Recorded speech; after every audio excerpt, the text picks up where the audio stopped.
Hey everyone, it's Clary here, and today I'll be showing you how to set up a Fabric server with us.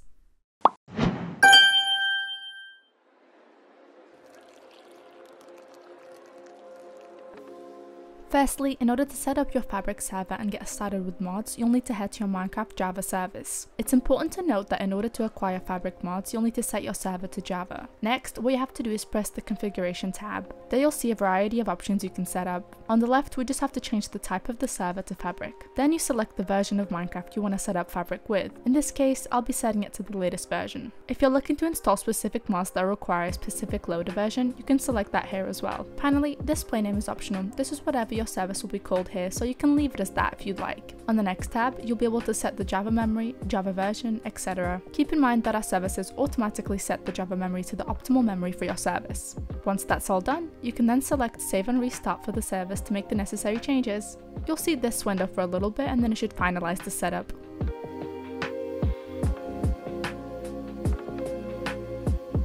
Now that you have set up Fabric correctly, you're able to install mods. In order to do this, all you have to do is head to the Files tab of your service, then open up the mods folder.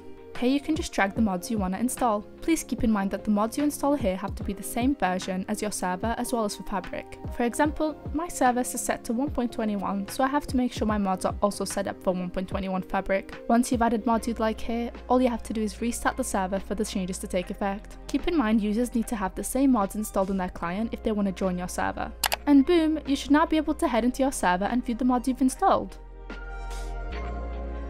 I hope I helped you set up your server. If you have any further questions, don't hesitate to leave them down below or contact our support. Bye guys!